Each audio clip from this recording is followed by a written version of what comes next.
America remembers its great fortunes by the buildings they left behind.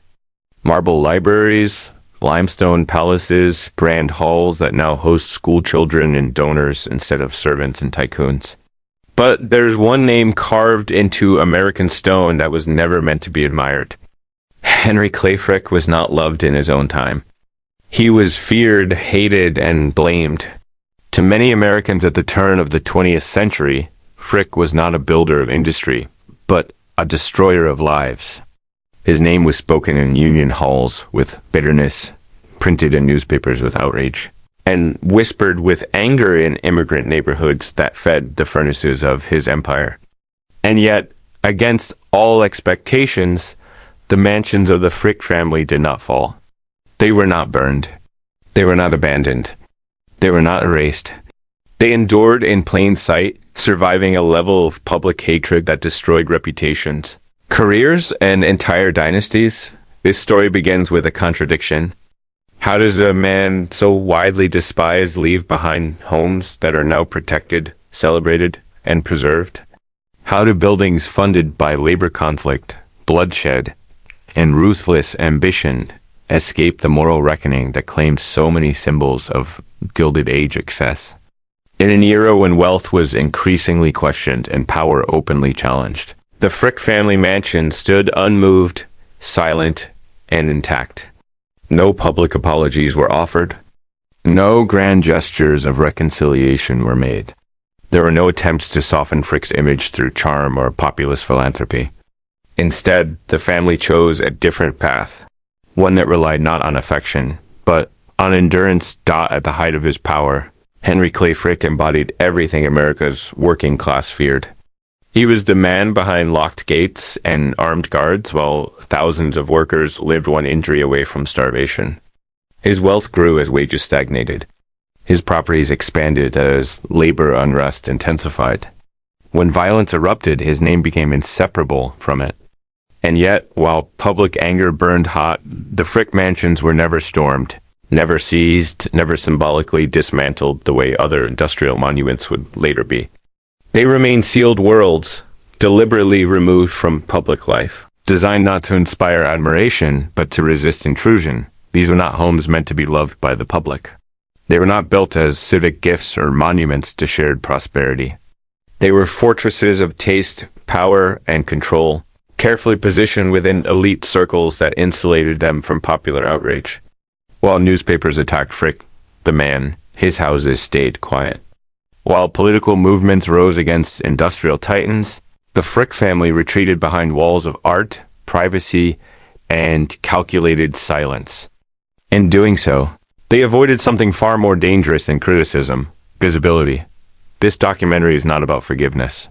America did not forgive Henry Clay Frick. It forgot him slowly, selectively, and unevenly. And in that forgetting, his mansions survived. They waited out the anger. They outlasted the headlines. They remained when others were torn down. The Frick family discovered a truth few dynasties ever learn in time. History does not destroy what it cannot reach. And hatred, no matter how intense, fades faster than stone. Henry Clay Frick did not inherit admiration along with his fortune. He earned something far more dangerous. He became a symbol. In the late 19th century, America was transforming faster than its people could adapt. Steel mills rose where farmland once stood. Railroads carved through cities and mountains alike. Immigrants poured into industrial towns, trading rural poverty for urban danger. Fortunes were made at a speed that felt unnatural, and nowhere was that speed more visible than in the steel and coke industries that Frick dominated. To understand why the Frick family mansions would later inspire resentment instead of reverence, you have to understand how their money was made. Not in quiet boardrooms, but in furnaces, strikes, and broken bodies. Frick was born poor in rural Pennsylvania, a detail his defenders would later emphasize as proof of self-made virtue. But the path he chose upward was not one of compromise or shared prosperity. He entered the coke business early, supplying fuel to Andrew Carnegie's expanding steel empire. Coke ovens burned day and night, consuming coal and labor in equal measure. Workers lived in company towns where Frick controlled not only their wages, but their housing, their stores, even their churches. Pay was low, hours were brutal, and safety was often an afterthought.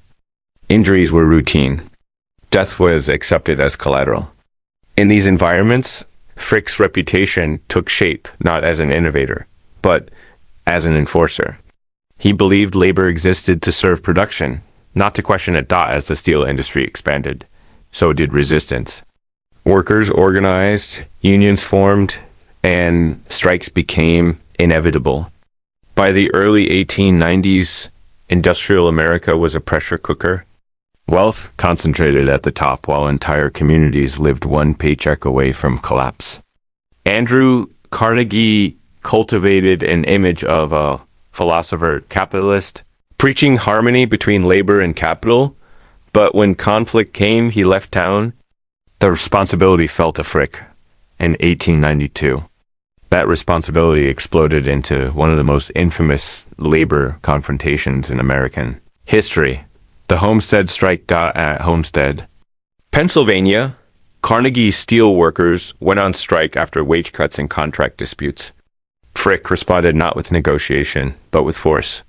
He locked workers out of the mill and surrounded the facility with a fortified fence, topped with barbed wire. Locals called it Fort Frick.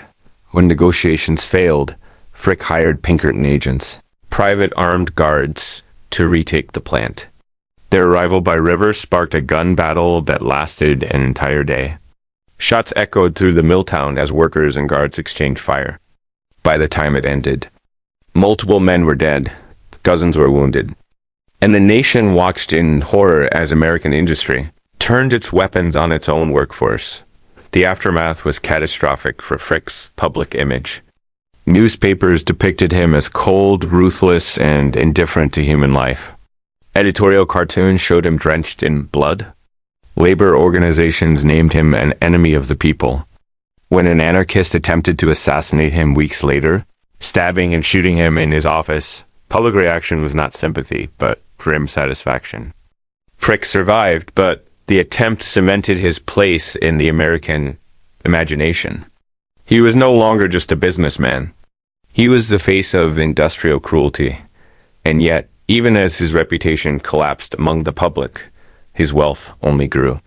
Carnegie eventually sold his company, and Frick emerged richer than ever. With that wealth came architecture. While workers lived in cramped boarding houses and polluted neighborhoods, Frick commissioned residences that embodied permanence, refinement, and absolute separation from the world that had financed them. His homes were not accidental byproducts of success. They were statements. They announced that no amount of outrage could penetrate his circle. This is where the story of the mansions truly begins. To many Americans, these buildings were not impressive achievements. They were provocations. Every carved stone, every imported artwork, every manicured garden represented hours of labor performed under conditions that had sparked violence. Unlike other industrial families who attempted to soften their image through public generosity, Frick refused to explain himself. He did not tour factories shaking hands. He did not write essays about the dignity of labor. He did not seek redemption. His silence was deliberate, and it infuriated people even more. Public hatred toward Frick was not abstract ideology. It was rooted in lived experience. Steel workers remembered friends killed at Homestead. Immigrant families remembered wages that barely covered rent. Communities remembered company towns where Frick's influence dictated daily life. When people looked at his mansions, they did not see art or culture. They saw distance. They saw exclusion. They saw proof that wealth could insulate itself completely from consequence. Yet, here lies the paradox that would define the Frick legacy. The same traits that made Frick despised as an employer made his properties unusually resilient. He did not build to be admired by the masses. He built to endure. His residences were not placed in bustling civic centers where anger could gather and symbols could be toppled. They were deliberately insulated, physically and socially, from the public sphere. They belonged to a closed world of elite institutions, private clubs, and carefully managed access. As decades passed, the fury that once burned so brightly began to cool. Labor movements evolved. New villains replaced old ones. The memory of Homestead faded from lived experience into history books. But the buildings remained. Their walls had never engaged in the conflict directly. They had simply waited. The Frick fortune born in confrontation had been converted into stone, art, and silence.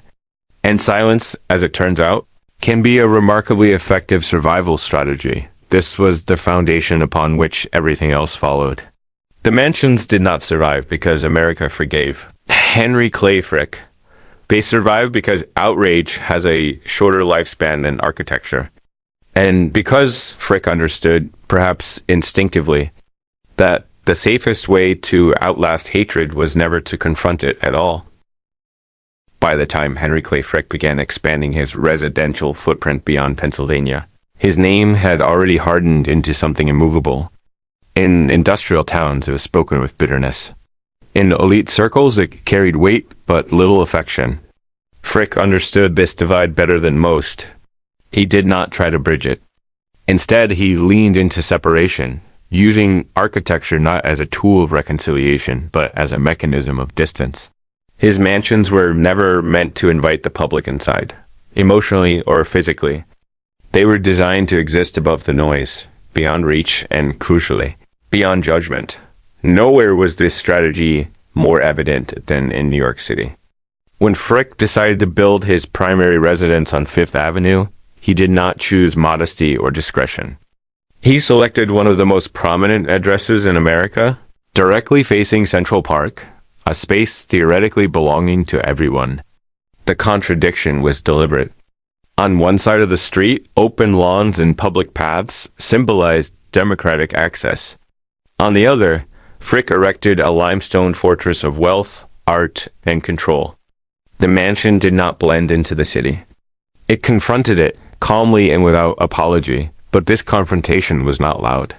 Frick's New York residence avoided the flamboyance that defined many Gilded Age homes. There were no excessive towers, no riot of ornamentation meant to impress passersby. Instead, the building projected restraint, symmetry, and permanence. Its power lay in its quiet confidence. This was not the house of a man seeking approval. It was the house of a man who assumed his place was already secure. That assumption infuriated critics far more than extravagance ever could. Inside, the mansion told a different story, one invisible from the street. Frick was one of the most aggressive art collectors of his era, acquiring European masterpieces at a pace that rivaled museums. Paintings by Rembrandt, Vermeer, Goya, and Turner filled rooms designed not for public display, but private contemplation. This was not philanthropy. It was possession. Art became another layer of insulation, elevating Frick's identity from industrialist to cultural authority. To challenge him was no longer just to challenge a steel magnate, but a man who positioned himself as a guardian of civilization itself. Yet, even as Frick surrounded himself with beauty, the outside world did not forget. Labor leaders criticized the mansion as a monument built on suffering. Journalists described it as a palace financed by broken strikes and suppressed wages. Protesters occasionally gathered nearby, their voices swallowed by the scale of the city and the indifference of wealth. Frick did not respond. He never issued statements defending his choices. Silence, again, was his most consistent tactic. And silence, paired with stone and art, proved remarkably effective. This approach was not limited to New York. Frick maintained and expanded properties elsewhere, each chosen with strategic intent. In Pittsburgh, his residences were positioned away from the worst industrial pollution, physically removed from the mills that had generated his fortune. In rural estates, privacy was paramount. High walls, long driveways, and controlled access ensured that resentment could exist only at a distance. These were not homes built for social integration. They were built as sanctuaries from accountability. What made these mansions particularly resilient was their adaptability. Frick did not tie them too closely to personal vanity. Unlike other industrial barons who filled their homes with overt symbols of ego, Frick favored timelessness. Classical architecture ages differently than novelty. It invites reinterpretation rather than rejection. As decades passed, the buildings could be reframed not as expressions of cruelty, but as artifacts of an era. The very qualities that once made them feel aloof would later make them feel historic. The transformation of perception began subtly. After Frick's death, his heirs faced a dilemma. The family name carried both immense cultural capital and unresolved public hostility. Destroying the mansions would have erased the physical reminders of wealth, but not the legacy itself. Opening them entirely risked inviting criticism and protest. Instead, a careful middle path emerged. Selective access. Controlled narratives. Curated memory. The Frick collection, established in Frick's former New York residence, exemplified this strategy. By converting a private mansion into a semi-public cultural institution, the family reframed the building's purpose without surrendering its authority. Visitors entered not as critics of industrial exploitation, but as guests of art. The context shifted. The focus moved from how the fortune was made to what the fortune preserved. The building no longer demanded admiration. It gently suggested gratitude. This shift did not happen overnight, and it was never complete. Knowledgeable visitors could still feel the tension beneath the surface. The opulence remained inseparable from its origins. But time did what argument never could. It softened edges. Generations grew up for whom homestead was a distant lesson rather than a lived trauma. Labor struggles evolved, and new figures absorbed public anger. The Frick mansions, unchanged, simply waited. What is often overlooked is how deliberately Frick designed this outcome, even if unconsciously. By refusing to engage in moral debate, he denied critics a target that could evolve. There were no public apologies to dissect, no philanthropic gestures to question, no shifting narratives to expose. The buildings stood as they were, immune to reinterpretation because they had never tried to explain themselves in the first place. They did not argue their innocence.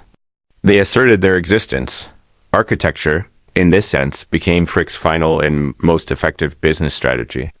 Just as he had once used control and patience to outlast strikes, he used permanence and silence to outlast outrage. His mansions did not ask to be loved. They were built to endure long enough to be accepted and admired, and eventually defended as cultural treasures. This endurance also reveals something uncomfortable about public memory. Anger requires constant renewal. Buildings do not. Over time, people grow accustomed to what does not change. The Frick residences became landmarks, then institutions, then backdrops to everyday life. Hatred faded not because it was resolved, but because it was exhausted. The structures, unchanged and unmoved, absorbed this exhaustion without ever acknowledging it. In the end, the Frick mansions did not defy public hatred by confronting it. They defied it by outlasting it. Their walls never softened. Their gates never fully opened. And yet, decades later, they stand not as targets of outrage, but as protected sites of heritage. That transformation was not accidental.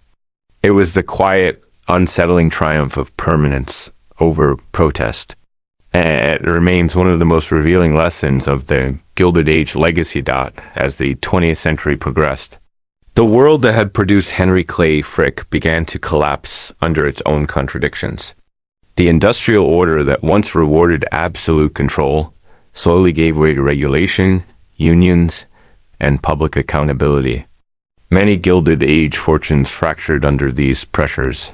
Their estates sold off, demolished, or abandoned as symbols of a past no longer welcome.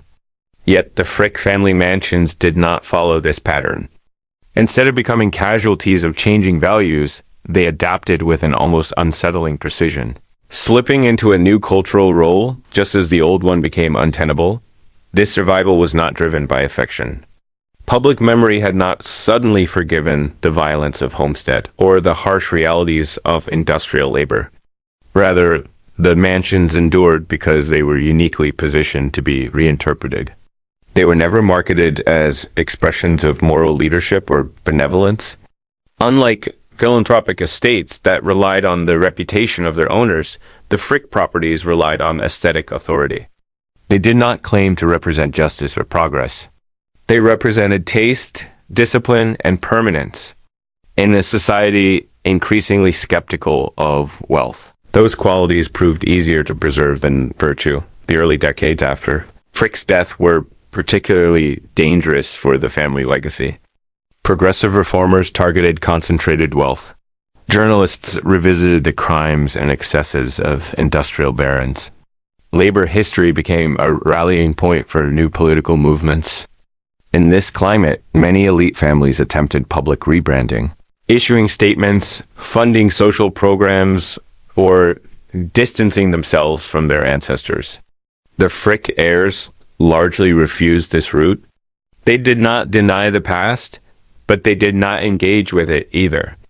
Their focus remained on stewardship rather than apology. This approach placed the mansions in a category apart from ordinary private wealth. They were increasingly framed as repositories rather than residences. Art collections, libraries, and architectural details became the center of attention. Public discourse shifted away from who had paid the price for these buildings and toward what these buildings contained. That shift was subtle but decisive. Moral debate is difficult to sustain when attention is redirected toward beauty and preservation. Crucially, the Frick estates avoided the trap that doomed many other Gilded Age properties: overexposure. Some families opened their homes too eagerly, turning them into tourist attractions stripped of authority. Others clung too tightly to privacy, allowing neglect to invite demolition. The Frick properties navigated a narrow middle ground. Access was granted selectively and under strict narrative control. Visitors were not invited to wander freely through history. They were guided through curated experiences that emphasized art, craftsmanship, and continuity. This curation extended beyond physical spaces into institutional partnerships. By aligning the mansions with cultural legitimacy, the family ensured protection from political hostility. Museums, preservation societies, and academic institutions became stakeholders in the building's survival. Once a mansion becomes a cultural asset, destroying it no longer feels like an act of justice. It feels like vandalism. This psychological shift was essential. The buildings were no longer judged solely as products of exploitation, but as containers of collective heritage. At the same time, the Frick name quietly receded from the foreground. The focus moved from the man to the structure, from the industrialist to the institution. This distancing diluted emotional responses. People could admire a gallery or a facade without confronting the discomfort of its origins. The mansions did not erase history. They simply changed how it was encountered. Visitors learned about Frick through plaques and catalogs rather than through protest and memory. The medium itself softened the message.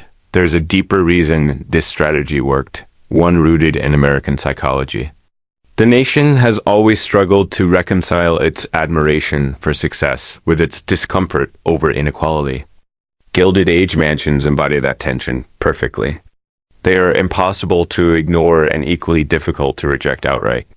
Over time, Americans developed the habit of resolving this discomfort by aestheticizing the past.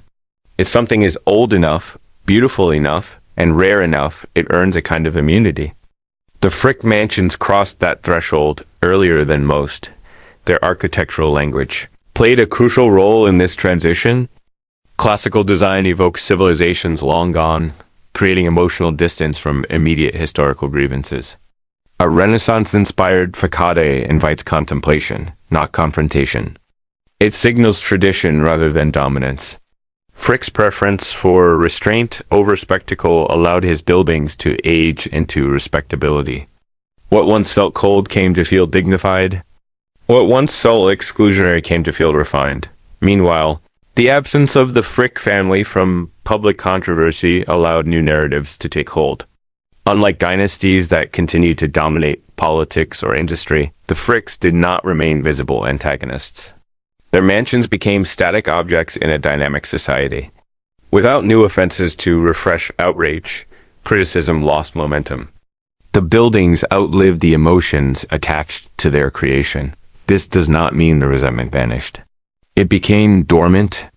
Occasionally, historians or activists would revive discussions of labor exploitation, reminding audiences of what lay beneath the marble and art. But these moments rarely threatened the physical existence of the properties. By then, the mansions had all eyes: donors, scholars, preservationists, and tourists. The buildings had been woven into the cultural fabric. Removing them would have required tearing that fabric apart. Perhaps the most unsettling aspect of this endurance is what it reveals about accountability. The Frick mansions demonstrate that physical structures can survive moral condemnation if they are patient enough. Time, combined with strategic silence, can convert symbols of oppression into objects of admiration. This is not redemption. It is transformation through endurance. The buildings did not become innocent. They became untouchable as generations passed. The Frick properties ceased to function as reminders of conflict and began to operate as benchmarks of quality. Architects studied them. Curators protected them. Cities promoted them. The original anger, once loud and immediate, became a footnote. The mansions achieved what Frick himself always valued most: control. Not over workers or wages, but over memory itself. In this sense, the Frick family mansions did not merely survive public hatred. They redefined the conditions under which hatred could be expressed. They shifted the conversation from ethics to aesthetics, from justice to preservation. And in doing so, they revealed a truth that remains deeply uncomfortable. In the long arc of history, permanence often matters more than morality. By the mid-20th century, the Frick family mansions had completed a transformation that few could have predicted at the height of industrial anger. They were no longer viewed primarily as private fortresses of a reviled steel magnate. Instead, they had become carefully managed symbols of cultural authority, insulated not only by wealth but by legitimacy. This shift did not happen through public forgiveness or historical reckoning. It happened through normalization. The buildings stayed exactly where they were, unchanged, while the world around them learned to live with their presence. One of the most effective tools in this normalization was routine. When people encounter something regularly without consequence, it slowly loses its power to provoke. The Frick properties became part of daily life for surrounding communities and institutions. They were included in guidebooks, art history syllabi, architectural tours, and urban planning maps. Once a mansion appears on a city's official cultural itinerary, it stops being a provocation and starts being a fixture. Familiarity replaced outrage, not because the underlying history had been resolved, but because repetition dulled its emotional edge. This was especially true in New York, where the former private residence evolved into one of the most respected art institutions in the country. Visitors entered through the same gates that once symbolized exclusion, but the context had changed. They were no longer approaching the home of an industrial enforcer. They were entering a temple of European art. The experience encouraged reverence, silence, and contemplation. It subtly rewired emotional responses. It is difficult to sustain anger in a room designed for awe. Inside these spaces, the narrative emphasis was deliberate. Attention was drawn to brushstrokes, provenance, and artistic movements. The labor history that financed the collection became secondary, mentioned, if at all, as background rather than central truth. This was not accidental omission. It was narrative management. By controlling what visitors focused on, the institution controlled what they felt. The mansions became environments where discomfort was optional. This approach extended beyond art into architecture itself. Preservation efforts framed the buildings as irreplaceable achievements of design and craftsmanship. The conversation shifted from who built them to how they were built. Stonework, proportions, and spatial harmony became talking points. These technical discussions stripped the buildings of moral urgency. A structure discussed as an architectural milestone is no longer evaluated as a moral artifact. It is studied, not judged. Meanwhile, public memory of industrial conflict continued to fragment. The homestead strike, once a living wound, became an academic subject. Its emotional immediacy faded as generations passed without direct connection to its consequences. Without personal memory to sustain it, outrage became abstract. The Frick mansions benefited from this erosion of lived experience. They stood as physical constants in a landscape of fading memory. Another factor in their survival was the absence of spectacle. The Frick family did not use these properties to flaunt ongoing dominance. There were no extravagant public events, no political rallies, no ostentatious displays of power tied to the name. In contrast, other elite estates became lightning rods precisely because they remained active symbols of inequality. The Frick properties, by comparison, were quiet. They did not provoke fresh resentment. They simply existed. This quietness created space for reinterpretation. Over time, educators, curators, and city officials began to frame the mansions as windows into a complex past rather than endorsements of it. Visitors were encouraged to see them as evidence of an era's contradictions. This framing did not absolve Frick, but it softened the edges of judgment. Complexity replaced condemnation. And complexity, while intellectually honest, often lacks the emotional force to inspire action. There's also an uncomfortable truth about how societies choose which histories to preserve. Structures associated with power tend to survive not despite controversy, but because of it. They attract attention, funding, and debate. In contrast, the housing of workers, the spaces of suffering, and the sites of resistance are often neglected or erased. The survival of the Frick mansions reflects this imbalance. Stone palaces were preserved. Company towns were not. As preservation became an institutional priority, legal protections followed. Landmark status shielded the buildings from alteration or demolition. What had once been private property became protected heritage. This legal shift was critical. Once preservation laws apply, moral arguments lose leverage. The question is no longer whether a building deserves to stand, but how best to maintain it. Debate moves from ethics to maintenance budgets and conservation techniques. The mansions also benefited from their adaptability to new uses. They could function as museums, event spaces, or study centers without losing their core identity. This flexibility allowed them to remain relevant as cultural tastes changed. Relevance is survival. Buildings that cannot adapt become burdens. The Frick properties avoided this fate by aligning themselves with education and culture rather than nostalgia or exclusivity. Yet beneath this successful adaptation lies a persistent unease. The very strategies that preserved the mansions also sanitized their origins. By prioritizing aesthetic appreciation and institutional value, the narrative gradually marginalized the human cost embedded in the stone. Visitors could leave inspired without ever confronting the suffering that made such inspiration possible.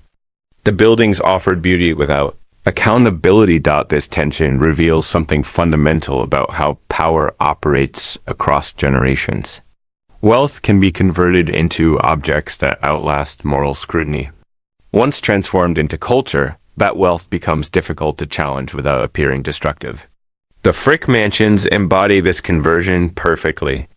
They stand as reminders, not just of one man's fortune, but of a system that rewards endurance over reckoning. In the end, the mansion's greatest defense was time itself.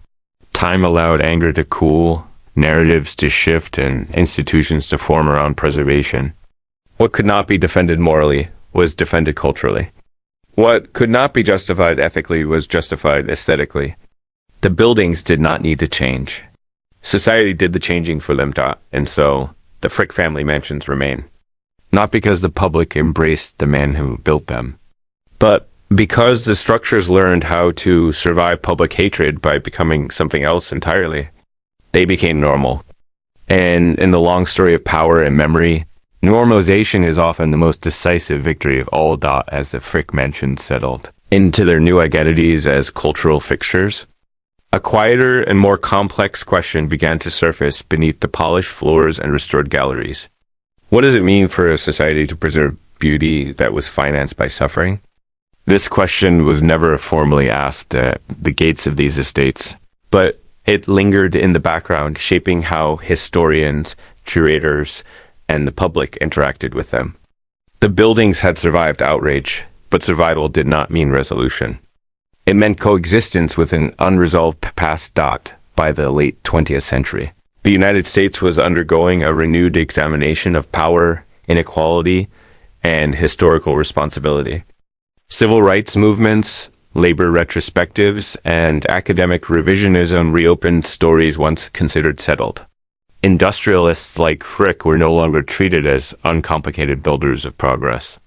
Their legacies were dissected, their decisions recontextualized. Yet even in this climate of reevaluation, the Frick mansions remained largely untouched. Criticism intensified in books and classrooms, but it rarely translated into demands for removal or dismantling. The buildings had crossed an invisible threshold. They were no longer merely symbols of one man's wealth. They had become symbols of history itself. This distinction mattered deeply. Criticizing a historical figure is one thing. Targeting a historical structure is another. Structures invite protection because they are tangible, finite, and irreplaceable. Once a mansion is framed as a record of the past, any attempt to challenge its existence can be portrayed as an attempt to erase history. This rhetorical shift is powerful. It transforms the building from an object of scrutiny into an object of defense. The Frick properties benefited enormously from this REFRANG dot inside these spaces. Interpretation became the battleground. Wall texts, exhibition catalogs, and guided tours carried the burden of narrative balance. Curators walked a careful line, acknowledging industrial context without centering exploitation. The story became one of contradiction rather than culpability. Frick was presented as complex, controversial, and emblematic of his time. This language diffused moral clarity. Complexity invites contemplation, not judgment. Visitors left informed, but rarely unsettled. The absence of visceral confrontation was key. There were no rooms dedicated to labor unrest, no immersive accounts of homesteads' violence within the mansion walls. The suffering existed elsewhere, in archives and documentaries, separate from the serene interiors of the estates. This physical separation reinforced emotional distance. The buildings themselves did not demand moral reckoning. They allowed reflection and a safer move at the same time. The Frick mansions became tools of elite continuity. They served as gathering places for donors, scholars, and cultural leaders. Fundraising events, lectures, and private receptions reinforced their role as spaces of authority. These activities were not overt displays of power, but they quietly maintained social hierarchies. Access remained selective, even as the doors were technically open. The legacy of exclusion persisted, softened but not erased. This selective openness mirrors the broader pattern of how wealth protects itself across generations. Direct control gives way to institutional influence. Private decisions become public policy. The Frick estates exemplified this transition. What began as personal residences evolved into institutions that shaped taste, education, and cultural priorities. Influence no longer depended on coercion. It flowed through legitimacy. There is an irony in this evolution. The same public that once condemned Frick for suppressing labor now indirectly supported the preservation of his legacy through taxes, donations, and attendance. Museums and landmarks require collective investment. In preserving these buildings, society participated in sustaining the memory of a man it once despised. This participation was rarely conscious. It was the result of decades of narrative drift. The mansions also benefited from a broader American tendency to romanticize the Gilded Age. Once its conflicts faded from living memory, the era became shorthand for elegance, excess, and ambition. Costume dramas, historical novels, and architectural nostalgia recast industrial wealth as spectacle rather than struggle. In this softened cultural landscape, the Frick properties felt less threatening. They fit neatly into a story Americans enjoyed telling themselves about growth and grandeur. Yet beneath this romantic veneer, the question of accountability remained unresolved. Can beauty absolve brutality? Or does it merely distract from it? The Frick mansions do not answer this question. They embody it. Every preserved gallery and restored facade forces a choice about what society values. More, moral clarity or material legacy. Some critics argue that preservation without confrontation amounts to endorsement. Others contend that erasing such structures would simplify history and deny future generations the opportunity to grapple with its contradictions. The Frick estates sit at the center of this debate, quietly challenging easy answers. They are neither monuments to justice nor relics of ignorance. They are artifacts of power that refuse to disappear. What is striking is how little effort the Frick family itself had to expend once this stage was reached. The machinery of preservation took over. Institutions, laws, and cultural norms did the work. The mansions no longer needed defenders. They had become self-defending. Protected by their status and utility. This self-perpetuating protection reveals a deeper truth about how societies manage uncomfortable histories. Over time, outrage gives way to management. Problems are not solved. They are administered. The Frick mansions were administered into safety through committees, grants, and conservation plans. Their continued existence became a technical issue rather than a moral one. And yet, for all this insulation, the buildings cannot fully escape their origins. The tension is still there, detectable to those who look closely. The contrast between luxury and labor, silence and struggle, remains embedded in the walls. The mansions endure not because these contradictions disappeared, but because society learned to live with them. In the end, the Frick family mansions teach a lesson that extends far beyond one dynasty. They demonstrate how power, once converted into culture, becomes extraordinarily difficult to challenge. They show how time can dull outrage without delivering justice, and how preservation can function as both memory and erasure. The buildings stand immaculate and admired, not as evidence that history has been reconciled, but as proof that it has been contained. Their survival is not a story of forgiveness. It is a story of endurance. And endurance, in the realm of wealth and legacy, has always been the most reliable form of victory.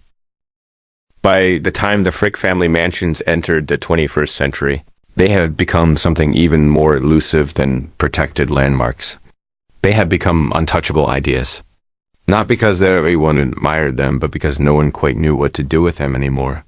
They existed in a space where criticism felt academic, preservation felt automatic, and confrontation felt strangely inappropriate.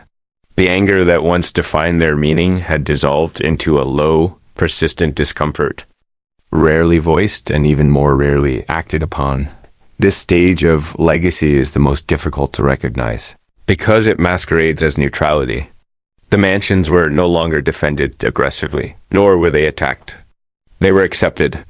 Acceptance did not mean agreement with the past, but resignation to its permanence. In this environment, the Frick properties functioned less as buildings and more as reference points. It used to anchor conversations about wealth, culture, and history without ever being the center of those conversations. Their presence was assumed.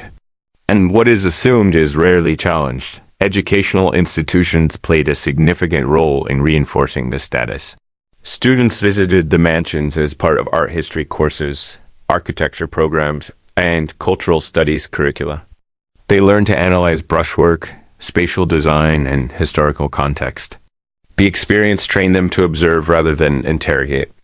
Critical thinking was encouraged, but within carefully defined boundaries. The question was never whether these spaces should exist, only how they should be understood. That distinction mattered. It shaped an entire generation's relationship with the legacy. Media portrayal followed a similar pattern. Documentaries, books, and exhibitions acknowledged Frick's controversial past, but often framed it as a closed chapter. The narrative arc was familiar: ruthless accumulation followed by cultural contribution. This structure implied progression, even redemption, without explicitly claiming it. Viewers were left with the sense that history had already rendered its verdict. There was nothing left to contest. This sense of closure is one of the most powerful tools legacy can possess. Once a story feels finished, reopening it requires effort and risk. Who benefits from that discomfort? The Frick mansions benefited enormously from the perception that their story had been told, categorized, and shelved. They were no longer active participants in social debate. They were background evidence in a museum of American capitalism. Yet, outside these institutions, the inequalities that defined Frick's era never truly disappeared. Labor disputes continued. Wealth concentration intensified. Corporate power expanded in new forms. The structures that allowed Frick to amass his fortune evolved rather than vanished. This continuity creates an unsettling parallel. The mansions stand as reminders not of a system that ended, but of one that adapted. Their survival reflects not only historical endurance, but ideological continuity. What changed was not the system, but its visibility. The harshness of industrial labor was no longer concentrated in steel mills near elite residences. It was dispersed globally, hidden in supply chains and distant factories. The physical proximity between wealth and suffering that once made Frick's mansion so provocative no longer existed. Without that proximity, moral outrage lost its focal point. The buildings remained, but the context that made them explosive was gone. In this sense. The Frick mansions survived because the world learned how to look away more efficiently. They no longer sat at the edge of conflict. They sat at the center of comfort. Visitors could admire without confronting, learn without feeling implicated. The experience was safe, controlled, and emotionally managed. This safety is not accidental. It is the product of decades of institutional refinement. There is also the matter of scale. Individual mansions are easier to preserve than systemic accountability. Challenging a building feels symbolic but limited. Challenging the structures of wealth that produced it feels overwhelming. Over time, attention gravitates toward what can be maintained rather than what must be transformed. The Frick properties offered something tangible to protect, while deeper injustices remained abstract. This does not mean the mansions are innocent. It means they have become efficient carriers of ambiguity. They allow society to acknowledge exploitation without addressing its consequences. They offer a place to say, "This was complicated," and move on. In that way, they function as pressure valves, releasing moral tension without altering underlying conditions. Even dissent, when it appears, tends to be absorbed rather than amplified. Critical essays, lectures, and discussions are folded into the educational mission of the institutions themselves. Dissent becomes content. Once contained within official programming, it loses its disruptive force. The system demonstrates its openness by allowing critique, while ensuring that critique changes nothing fundamental. The ultimate achievement of the Frick mansions is not their beauty or their endurance, but their ability to neutralize conflict without resolving it. They stand as physical evidence that power does not need universal approval to persist. It needs only time, structure, and the patience to wait out opposition. This lesson is uncomfortable because it extends beyond the Frick family. It applies to countless legacies built on exploitation and preserved through culture. The mansions force a reckoning not with one man, but with how societies choose what to remember, what to preserve, and what to quietly accept. In the end, the Frick family mansions did not defy public hatred by disproving it. They defied it by outlasting it, reshaping the environment until hatred no longer knew where to land. They reveal a truth that remains deeply relevant, that endurance is often mistaken for legitimacy, and survival for vindication. They stand today not as villains, not as heroes, but as monuments to a system that understands time better than morality, and that understanding, more than steel or stone, is what ensured they would never truly fall. By the time the Frick family mansions had fully merged into the cultural landscape, something more subtle had occurred than simple acceptance.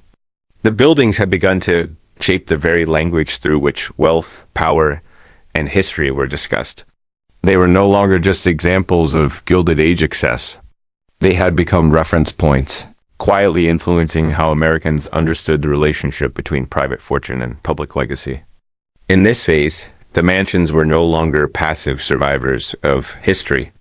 They were active participants in defining it. This influence operated through aesthetics rather than argument. The Frick properties helped establish a visual grammar for elite legitimacy. Classical facades, restrained ornamentation, curated art collections, and controlled access became shorthand for seriousness and cultural authority. Later generations of wealth learned from this model.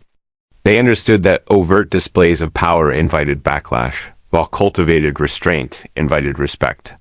In this way, the Frick mansions functioned as templates, teaching future elites how to make wealth appear timeless rather than threatening. This aesthetic discipline contrasted sharply with the raw, industrial landscapes that had generated fortune. Steel mills, coke ovens, and company towns disappeared or repurposed, leaving little physical trace. The mansions, however, endured in pristine condition. This imbalance shaped historical memory. What survives tends to define the past. When palaces remain and workplaces vanish, the story tilts toward refinement rather than labor. The Frick estates benefited from this asymmetry, becoming dominant storytellers simply by existing. Over time, these buildings influence how cultural institutions approached difficult legacies more broadly. The Frick model demonstrated that controversy could be managed through careful framing rather than confrontation. Museums, universities, and foundations associated with contested wealth adopted similar strategies. They emphasized contribution over extraction, complexity over culpability. The mansions did not just survive history. They offered a blueprint for how history could be curated. This blueprint relied heavily on distance. Physical distance from sites of suffering, temporal distance from living memory, and emotional distance created through tone and presentation. Visitors experienced the Frick properties in hushed rooms filled with natural light and polished surfaces. The environment discouraged agitation. It encouraged reverence. The architecture itself regulated motion, guiding viewers toward calm rather than conflict. In such spaces, anger feels out of place. Language played a critical role as well. Descriptions of Frick shifted from moral judgments to neutral descriptors. He became a collector, a patron, a figure of his time. These phrases softened the edges of his actions without denying them outright. Language did not lie. It blurred. And blurring over time proved more effective than denial. The mansions also benefited from their alignment with scarcity. As urban development intensified, large historic residences became increasingly rare. Rarity confers value. Once something is perceived as irreplaceable, criticism becomes secondary to preservation. The Frick properties crossed this threshold early. They were no longer evaluated on their origins alone, but on the risk of losing them. The fear of absence replaced the discomfort of presence. This shift reveals a deeper pattern in how societies treat uncomfortable monuments. Destruction feels final and aggressive. Preservation feels cautious and responsible. Faced with this choice, institutions tend to favor preservation, even when the moral case is unresolved.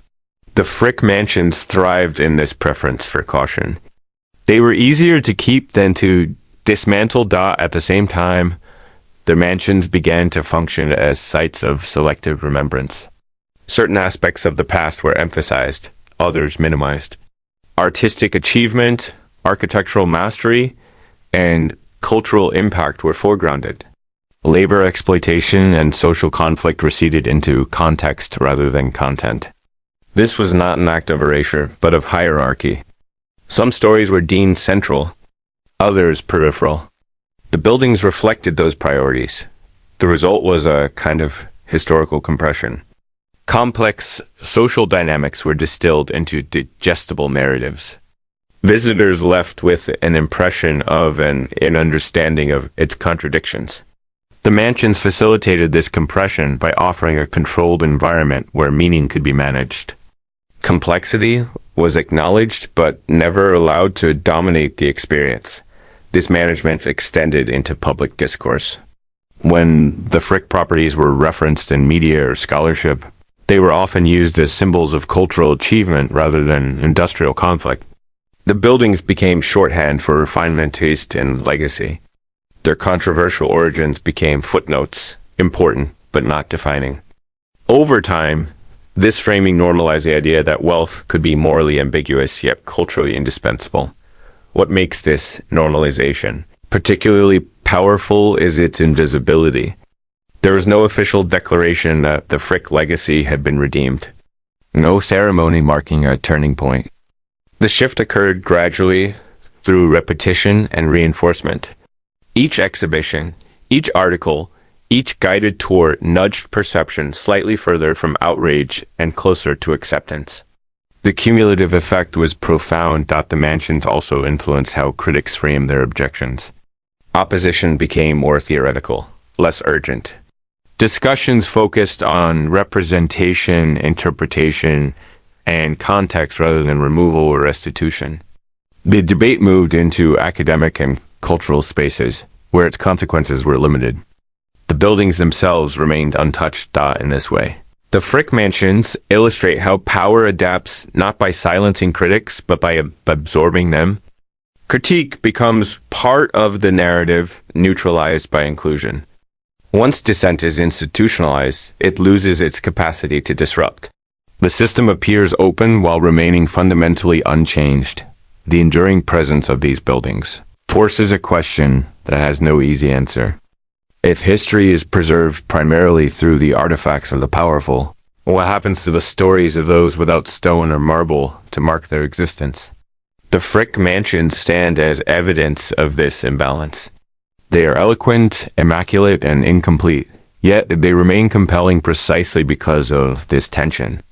They invite admiration and discomfort in equal measure, even if one feeling is easier to access than the other. Their endurance challenges viewers to decide whether preservation is an act of remembrance or an act of forgetting. In the end, the Frick family mansions did more than survive public hatred. They reshaped the conditions under which legacy is judged. They taught society how to live with unresolved histories by packaging them as culture. And in doing so, they revealed a truth that extends far beyond one family, that power, once aestheticized, becomes remarkably resistant to moral reckoning. As debates about history, memory, and accountability intensified in the modern era. The Frick family mansions found themselves at the center of a paradox few institutions openly acknowledge. They existed as preserved artifacts of a deeply unequal past. The very moment society was questioning whose stories deserved preservation at all.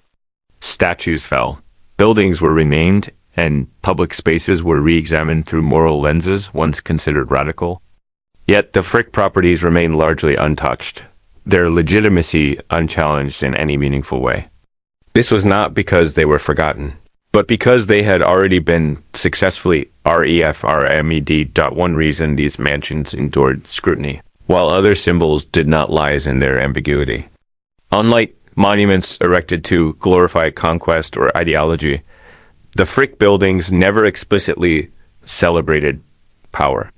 They did not depict Frick as a hero. They did not proclaim moral virtue.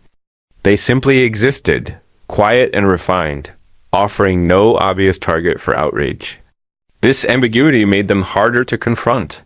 It is easier to tear down a statue than to dismantle a building that presents itself as a neutral vessel of culture. The architecture itself played a crucial role in this survival.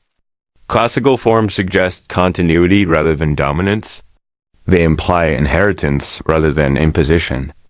When people stand before such buildings, they are invited to think about lineage, tradition, and craftsmanship, not conflict. This emotional framing disarms critique before it can fully form. The buildings do not argue against criticism. They distract from it. Inside, the experience is equally disarming. The controlled quiet of gallery spaces, the careful lighting, the measured pace of movement all encourage introspection rather than confrontation. These environments are designed to slow the visitor down, to replace emotional intensity with contemplation. In such spaces, outrage feels inappropriate, even rude. The setting itself becomes a form of social regulation, guiding behavior and response. This design extends beyond physical space into institutional behavior. The organizations that manage these mansions speak the language of stewardship rather than ownership. They present themselves as caretakers of shared heritage, not beneficiaries of private fortune. This rhetorical shift is subtle but powerful. It transforms the conversation from ethics to responsibility. The question becomes how to protect the building, not whether it deserves protection at the same time. Broader cultural movements toward historical reevaluation often focus on symbols that feel active and visible in daily life. Street names, statues, and public honors are easy to identify and challenge. Mansions tucked behind gates or functioning as museums feel less intrusive. They do not impose themselves on public space in the same way. Their influence is elective. One must choose to enter. This choice diffuses collective anger, turning potential protest into individual discomfort. The Frick mansions also benefit from the fragmentation of modern attention. In a world saturated with crises, sustained outrage is difficult to maintain. Each generation inherits a backlog of unresolved injustices, competing for recognition and response. Against this backdrop, historical industrial exploitation struggles to command urgency. The buildings persist not because they are forgiven, but because they are no longer prioritized. Yet this persistence has consequences. By remaining intact and respected, the mansions help normalize a version of history where immense private wealth is treated as a cultural asset regardless of how it was obtained. This normalization does not require explicit endorsement. It operates through repetition. Each time the buildings are referenced as landmarks, destinations, or treasures, their existence is reaffirmed as acceptable.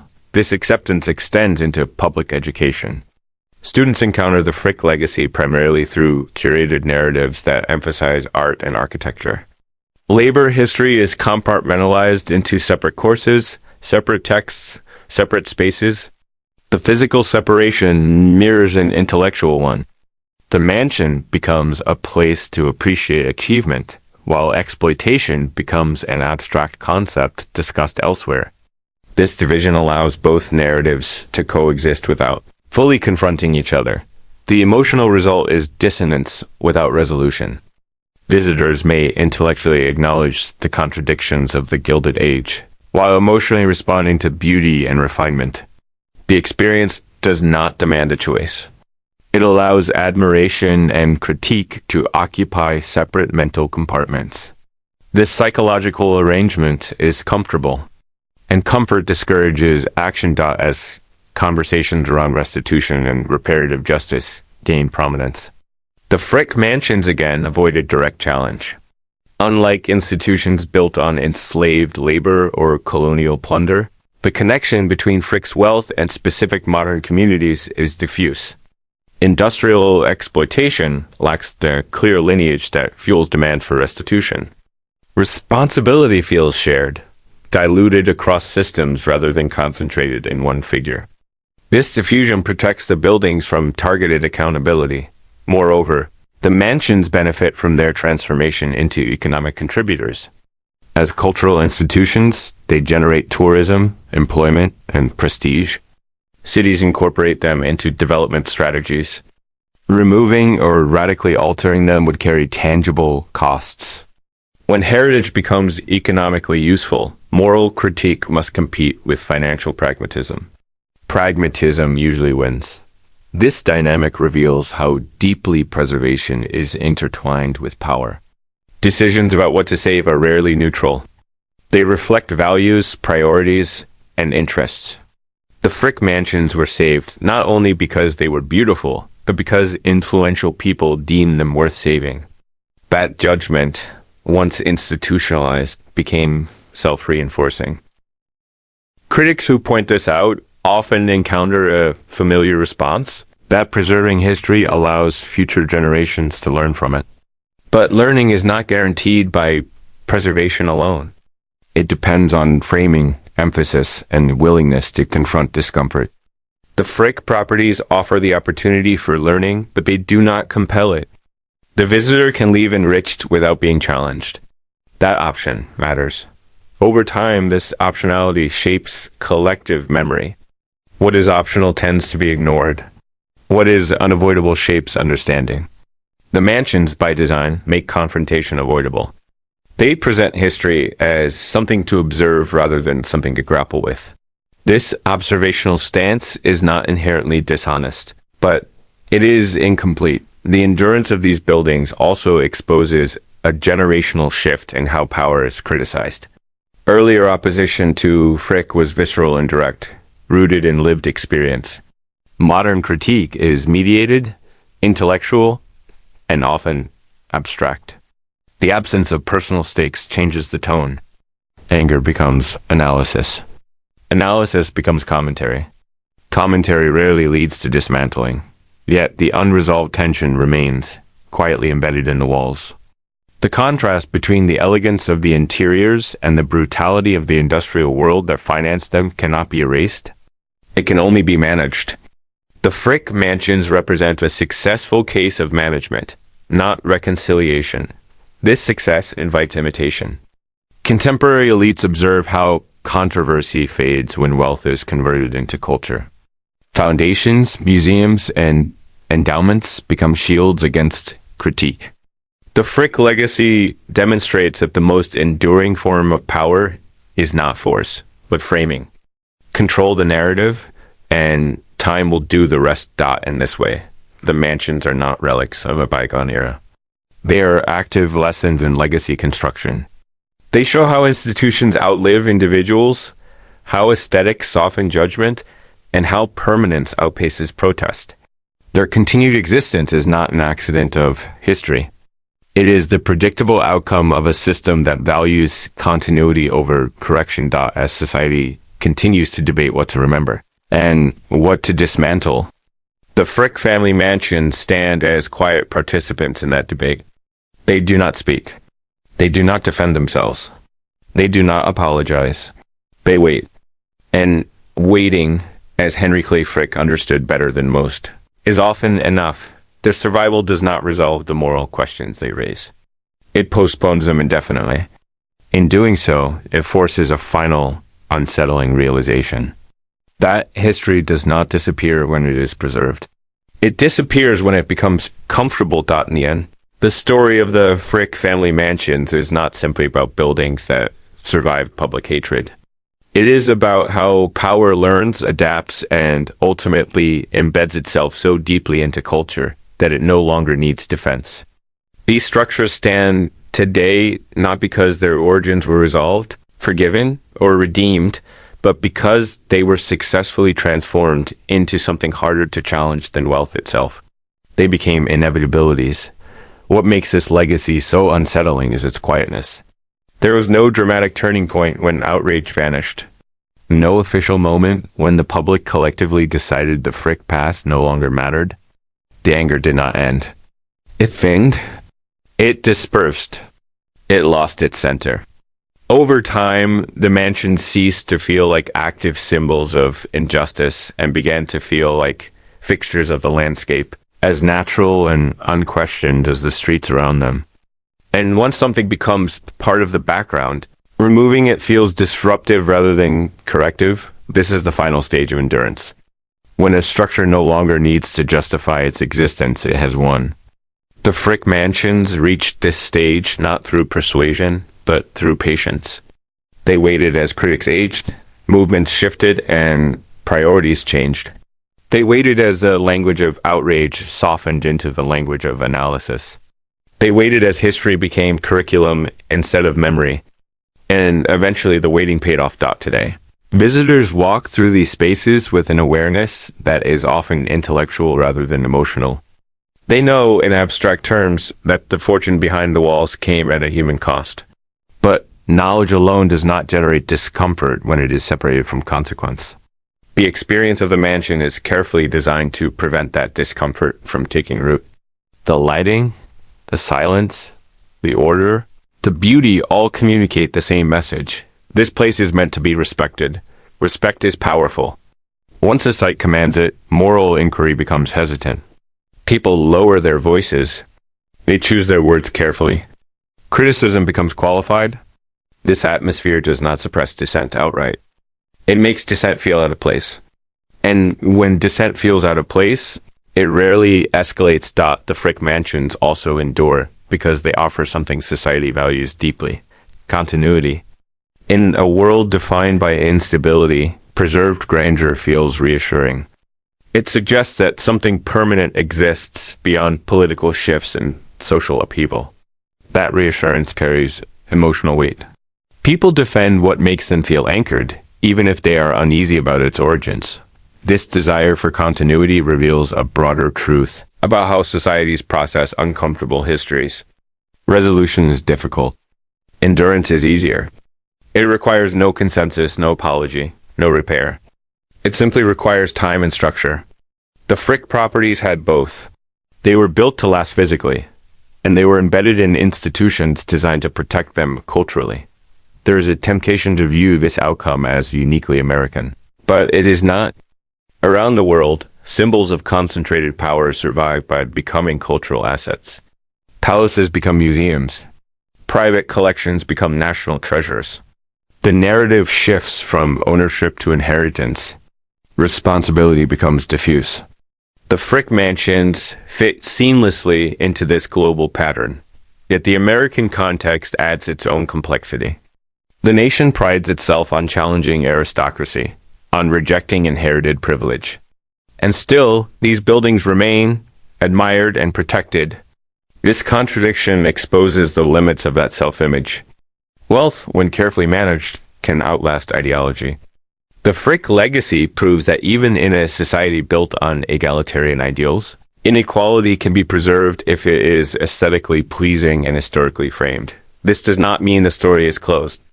It means it has been stabilized. Stability is not justice. It is maintenance. The mansions are maintained physically and narratively, ensuring they remain legible, valuable, and safe. What is not maintained with the same care are the memories of those who bore the cost of their creation. Those memories fade more easily because they lack architecture. The absence of physical markers for labor suffering is crucial. There are no preserved company towns with the same reverence. No grand institutions dedicated to the daily lives of the workers Frick controlled.